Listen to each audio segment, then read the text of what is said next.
Tu veux voir des vies transformées, tu cherches des solutions aux problèmes que tu traverses, tu es ici au bon endroit. Bienvenue dans le témoignage. Aujourd'hui, nous allons être bénis par le témoignage d'une jeune dame que je laisse se présenter. Je suis Paul Ogou, fille de Dieu. Je suis créatrice de contenu. Je suis aussi assistante de direction, actrice, entrepreneur. En fait, j'ai tellement de casquettes par la grâce de Dieu.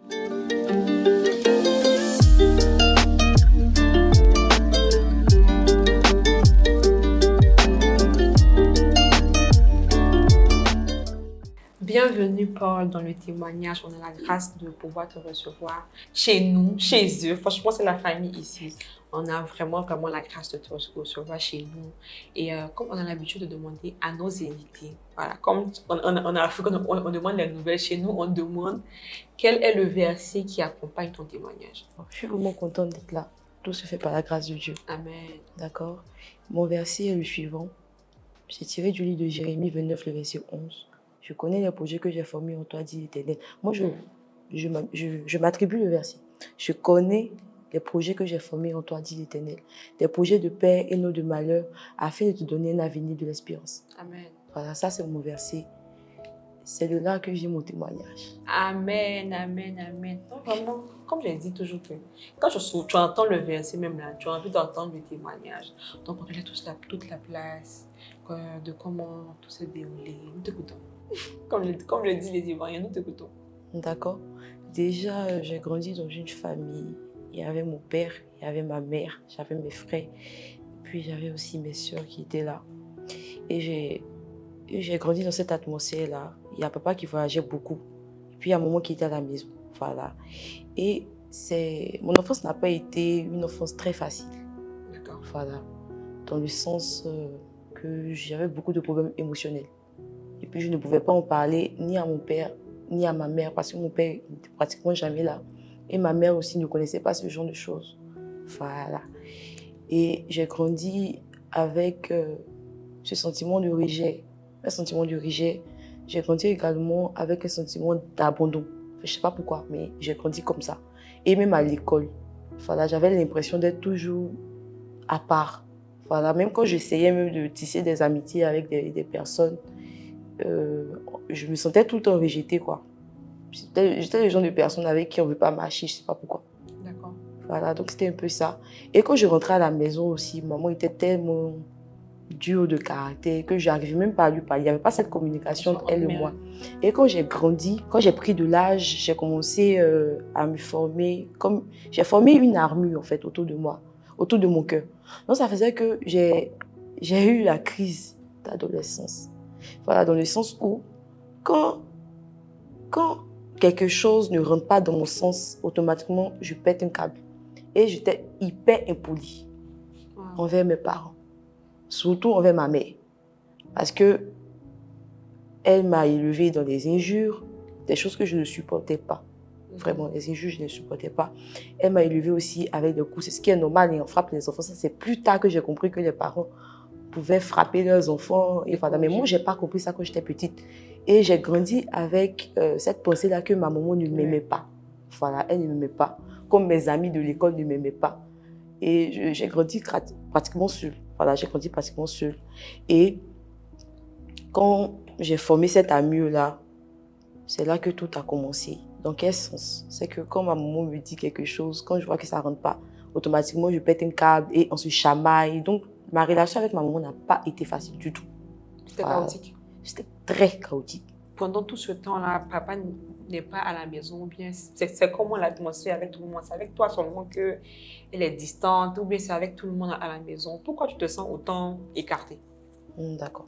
C'était avec tout le monde et c'était sa manière de faire. Okay. Et le Seigneur m'a fait comprendre également que, en fait, on ne peut pas donner à une personne ce qu'on n'a pas reçu. Exactement. Voilà. Et c'est bien des années plus tard que j'ai reçu cet enseignement-là du Seigneur. Quand je cherchais la guérison et puis également le pardon. Voilà, donc je continue.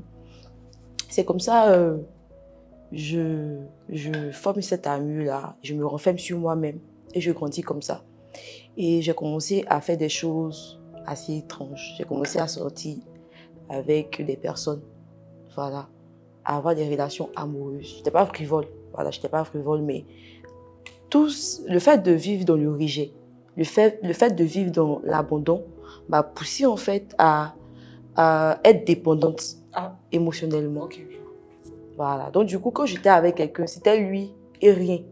En fait, j'étais arrivée à ce stade-là où je pouvais me sacrifier pour une personne en oubliant mon bien-être émotionnel. Et c'est un peu comme ça que j'ai grandi. C'est dans cette atmosphère-là que j'ai grandi. Et comme c'était compliqué avec maman, toute ma vie, c'était dehors en fait. Je m'éduquais dehors. Je prenais les conseils dehors. J'ai jamais eu de conversation avec ma mère concernant le fait de se garder, le fait de... Bon, beaucoup de choses en fait. Il y a beaucoup de choses que j'ai appris de moi-même dehors. Et il y a ce sentiment de rejet là, dans le sens où je me suis toujours sentie seule. Et quand j'ai rencontré le Seigneur également, il était là, mais je disais que j'étais seule. Voilà. Et ce sentiment-là, il y a plusieurs personnes qui l'ont.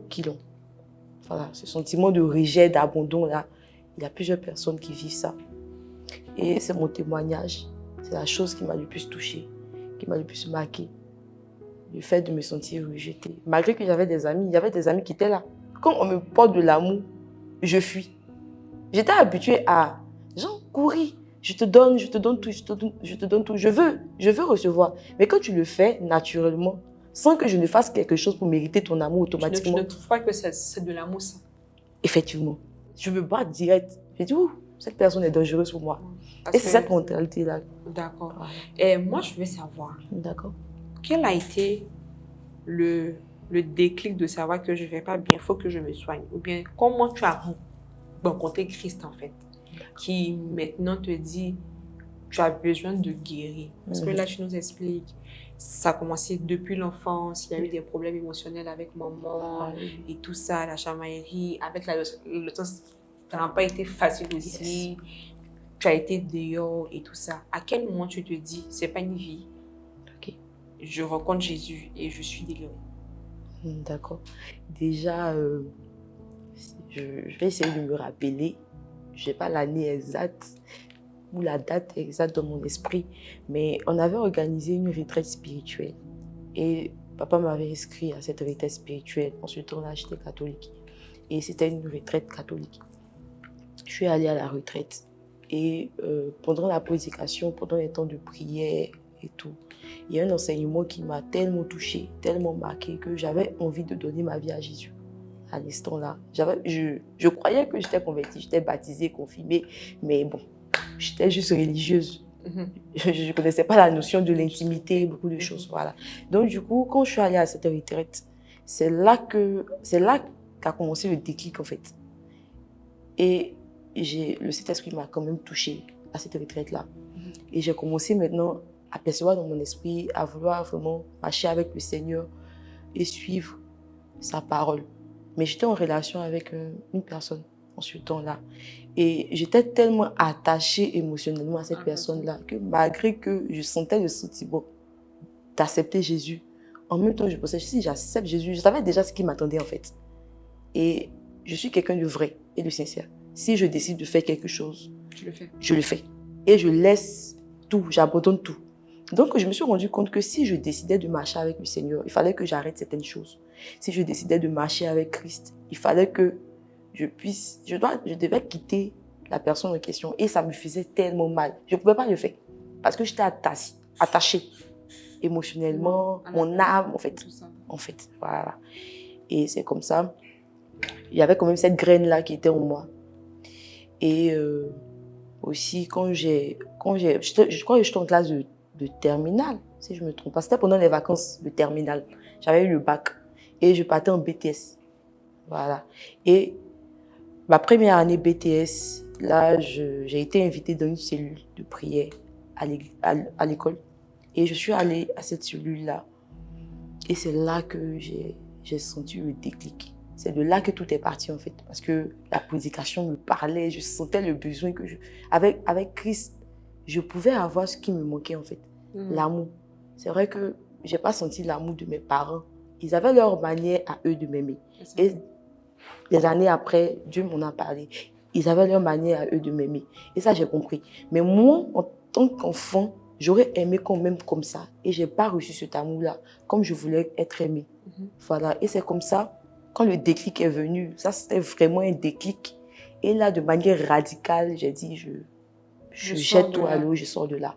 Et j'ai écrit à la personne avec qui je sortais en ce temps-là pour lui dire, c'est fini, moi je veux marcher avec le Seigneur et tout, et tout, et tout. Ça n'a pas été facile dans les débuts.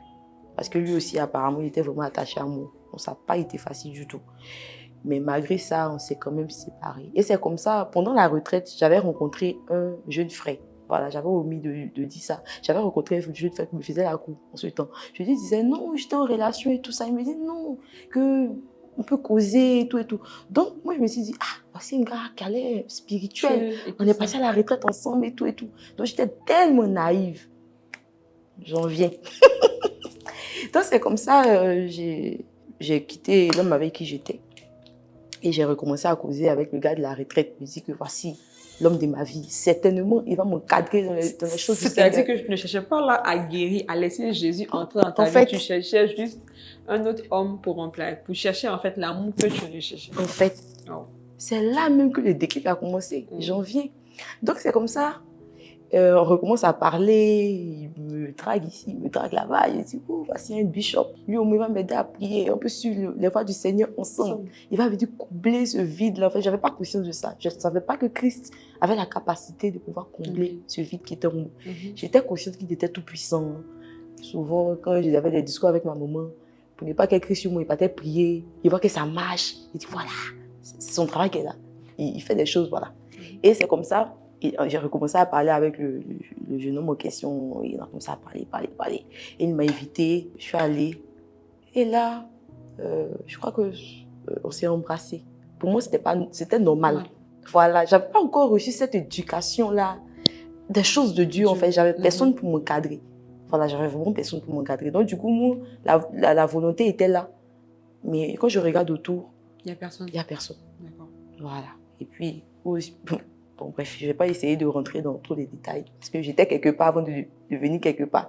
C'est pas des choses sur lesquelles il s'attarde en fait. Et après, il me dit que je sais que tu veux suivre le Seigneur. Moi aussi, je veux suivre le Seigneur. Voilà. Mais est-ce qu'on ne peut pas passer du temps ensemble, genre un temps d'intimité ensemble?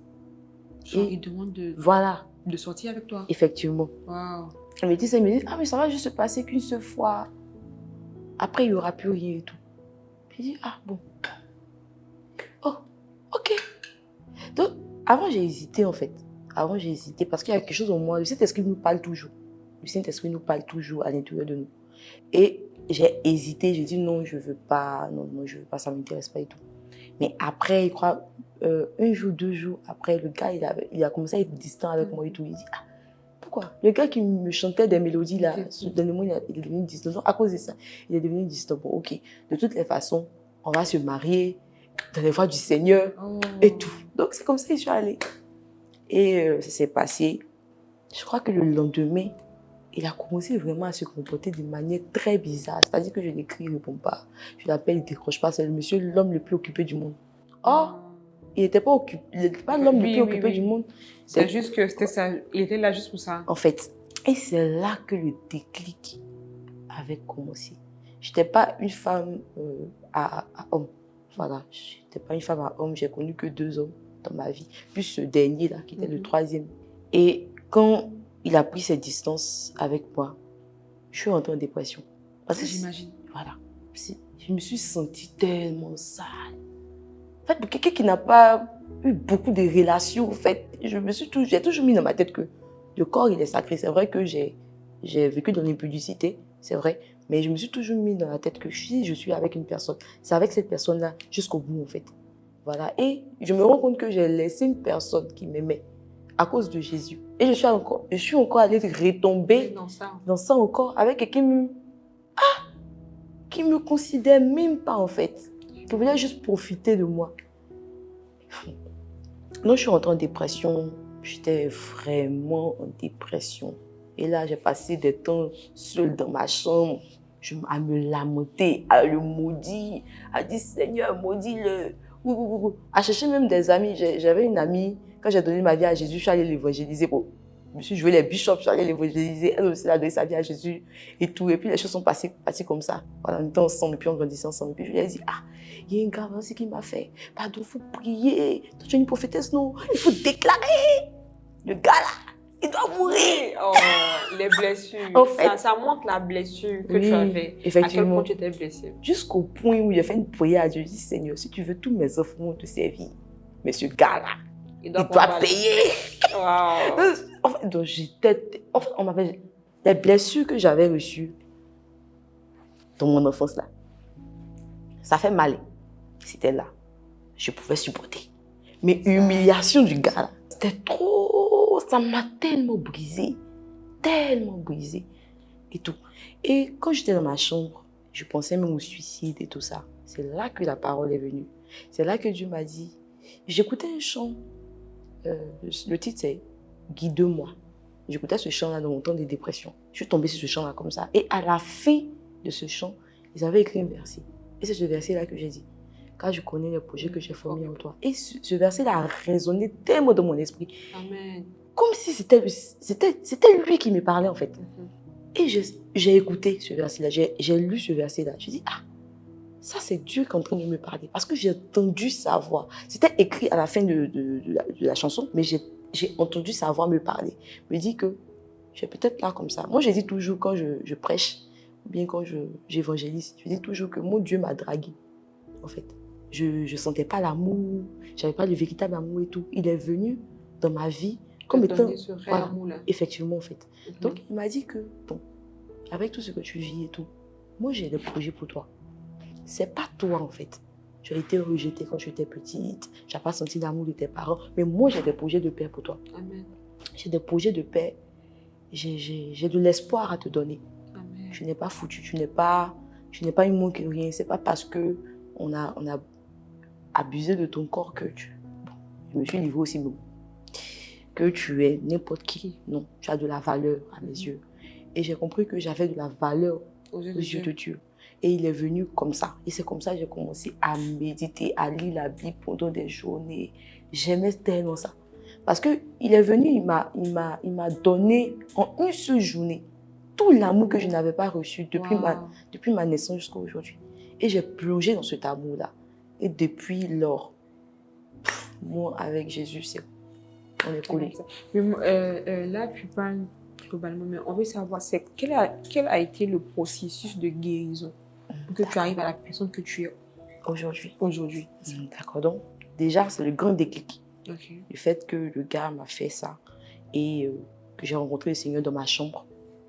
Et là, j'ai compris que là, il a mis en moi le désir d'être encadré. Et c'est comme ça que j'ai approché un responsable de la cellule. Je lui ai dit, je veux être encadré, je veux que tu m'aides à marcher avec le Seigneur. Amen. À suivre les voies du Seigneur. Et je me suis approchée de lui. Il a dit d'accord. Et c'est là qu'il a commencé à me coacher. C'est là qu'il a commencé à me coacher. Et moi aussi, bon, comme mes parents étaient un peu compliqués, je sentais que j'avais besoin de plus. J'aspirais à plus. Donc, je partais faire la messe. Quand j'ai fini la messe, il y avait une cellule.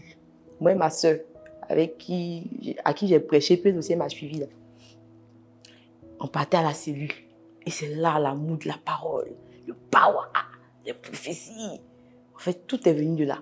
J'ai commencé à grandir avec des personnes, spirituellement parlant, j'ai commencé à grandir avec des personnes qui avaient l'amour de la parole, l'amour de Dieu, le parler en langue, les expériences avec le Saint-Esprit. Et toutes ces choses-là, j'ai voulu expérimenter ça. Voilà, donc c'est comme ça que mon intimité a commencé. Et quand j'ai vu que j'étais arrivée à cet niveau, j'ai dit bon, on se jette à l'eau. Et j'ai commencé à servir Dieu de là. Et j'ai quitté l'église de mes parents pour aller à base d'honneur dans une autre église. Amen. J'ai agrandi. Ce que je veux savoir, ce qu'on veut savoir, nous tous ici, c'est que à quel moment tu as dit mon cœur est guéri, ça va, genre. Ok. Là, parce que tu as un background, tu viens d'une famille avec les parents, c'était difficile, avec tes relations, c'était difficile, tu étais quelqu'un de dépendante affective, tout ça en fait. À quel moment, c'est vrai qu'il y a eu le déclic de tu as rentré dans ta chambre, tu as grandi spirituellement, mais à quel moment le Seigneur est venu te donner un nouveau cœur? Voilà, c'est ce qu'on veut savoir, ou bien ce qu'on veut savoir. Ok. Ça n'a pas été facile. Voilà, ça n'a pas été facile. Parce qu'avec Jésus, c'est une question de processus. C'est étape par étape. Voilà. Et il faudrait aussi comprendre que aussi longtemps qu'il y aura des blessures, Christ va toujours vouloir guérir ces blessures-là avant que je ne passe à un autre niveau. Et dans ma marche avec lui, arrivé à un certain moment, quand tu es encore son bébé, il te chouchoute, dès que tu pries en même temps, voici le Saint-Esprit et tout. Mais arrivé à un certain moment, quand tu commences à prendre de l'âge en Christ, il va commencer maintenant à régler les problèmes de cœur. Voilà. Donc c'est comme ça quand j'ai rencontré le Seigneur et toutes ces choses-là se sont passées. Quand j'ai commencé à prendre de l'âge, il a commencé maintenant à vouloir guérir mes blessures intérieures. Donc ça n'a pas été facile. Il m'a dit que c'est selon sa parole. C'est ce qui est écrit que je dois suivre. Donc, en ce qui concerne mes parents, comment ça s'est passé? C'est la méditation. Il m'a dit, tu vas honorer ton père et ta mère. C'est un principe. C'est ce qui est écrit. C'est ce qui est là. Aussi longtemps que tu ne le fais pas, tu ne peux pas avancer avec moi. Il faut régler ça.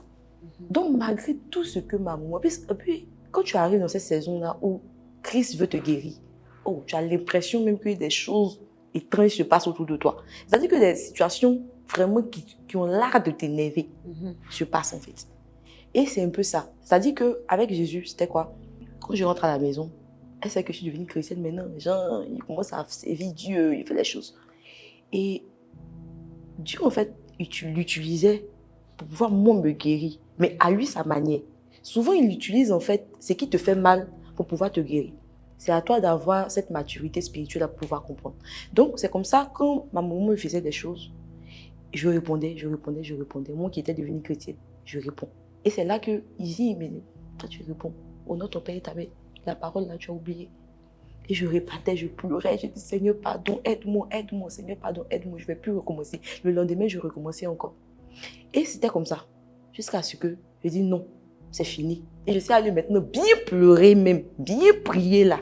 Je dis, Seigneur, cette fois-là, je ne veux plus qu'il y ait des altercations entre ma mère et moi. Je ne veux plus de ça. Et ça a été mon combat. C'est comme ça que j'ai prié, là, comme ça me fait comprendre des choses. Et il y a une sœur qui m'a beaucoup aidée, Campbell Kwasi, que je salue au passage. Elle m'a tellement aidée à guérir de ses blessures parce qu'elle aussi, elle a vécu ça. Donc, pour régler les problèmes avec ma mère, elle a été vraiment un soutien pour moi. Et c'est comme ça, le Seigneur m'a fait comprendre qu'on ne peut pas donner ce qu'on n'a pas reçu. Donc, ta mère n'a pas reçu tel type d'amour. Pourquoi tu veux qu'elle te donne ça? Que, comme elle t'a fait toi et que tu m'as connu, c'est à toi, en fait, c'est à toi de lui apporter l'amour qu'elle n'a pas reçu. Et tu verras que naturellement, votre relation va changer, puis votre relation sera bien. Et c'est comme ça que j'ai commencé à apporter de l'amour à ma mère. J'ai commencé à lui faire des câlins. Avant, je ne m'approchais même pas d'elle. Quand elle est au salon, je suis dans la chambre. Je ne voulais même pas la sentir. Et voilà. Et Dieu maintenant a commencé à modifier mon esprit. Elle a réagi comme ça. Mais est-ce qu'elle t'a expliqué son enfance? J'ai essayé de lui poser la question, maman, comment ton enfance s'est passée? Elle m'a expliqué. J'ai dit, ah, tout ça à cause de ça. Voici, c'est à cause de ça. Donc, ok, je te comprends. Et c'est comme ça que j'ai pardonné ma maman de toutes les actions où je voyais qu'elle était mauvaise. Je lui ai pardonné tout ça. Amen. Je lui ai pardonné tout ça. Je lui ai dit, bon, voilà. Donc, c'est à moi maintenant d'apporter de l'amour à ma mère. C'est comme ça qu'actuellement, c'est ma copine. C'est ma copine. On bénit le nom du Seigneur. Merci Jésus. C'est ma copine même. Maintenant, la dépendance affective, comment Dieu m'en a délivré. Ça n'a pas été facile. Ça, c'est un autre truc aussi. Parce que quand tu viens à Jésus, quand tu es dépendante affective, c'est compliqué. Moi, je n'ai jamais vécu. C'est-à-dire que quand j'ai commencé dans l'adolescence, je n'étais jamais seule. J'étais tout le temps en relation. Voilà, j'étais tout le temps en relation. Donc, je ne suis pas habituée à rester seule. Voilà, genre, ça me manquait en fait. Donc, c'est comme ça que je me suis dit, bon, maintenant que je suis en Jésus, il faudrait que je prenne un homme de Dieu avec qui je vais servir Dieu. Avec qui, voilà. Donc, c'est comme ça que les bishops, il y a des loups dans la bergerie. C'est pas croyable. Il y a des loups, hein. Faites attention, les sœurs. Comme ça, je suis tombée sur des prophètes, tout ça, Seigneur. Mais bon, après 2 ou 3 gourmets, je me suis ressaisie très vite. Et j'ai pris le temps maintenant pour moi. J'ai dit, Seigneur, je mets stop à ça.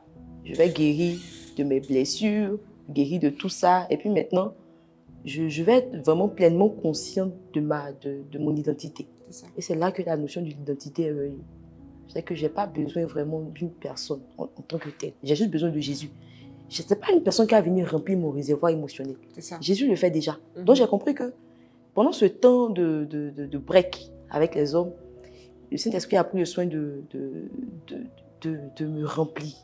C'est-à-dire me remplir de mon identité. Parce que ce que tu es, tu n'es pas ça, tu n'es pas ça. Donc, le sentiment de rejet automatiquement est parti.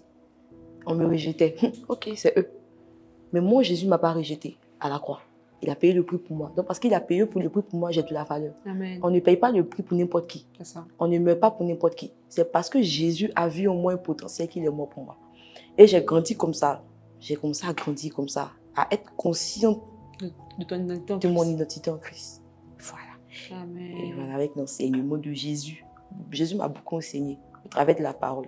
Voilà, au travers de la parole, j'ai été consciente du fait que je suis une femme de valeur qui doit avoir des principes de vie et qui doit donner de l'amour, mais pas forcément attendre en retour. Voilà. Je suis obligée d'aller me remplir. Il m'a enseigné comme ça, il m'a dit que toi, donne. Mais après, quand tu te sens épuisé, viens prendre encore à ma source. Viens auprès de moi, je te remplis, je donne, je te remplis, je donne. Parce que tu es là pour ça. Tu es là pour apporter l'amour. Moi, je suis là pour te remplir. Amen. Donc, s'il y a des personnes qui manquent d'amour, toi, vas-y, remplis-les. Moi, je te remplis. Amen. Merci, Paul, pour ton témoignage, vraiment puissant témoignage de délivrance. Le Seigneur guérit les cœurs encore et encore. Et j'aimerais que tu donnes un conseil à toutes les personnes qui traversent, ou bien qui ont traversé, ou bien qui sont en train de traverser des conflits, des traumas de famille, des gens qui manquent d'affection et tout ça. Quel conseil, avec tout ce que tu as vécu et comment le Seigneur est venu te guérir, quel conseil tu peux lui donner?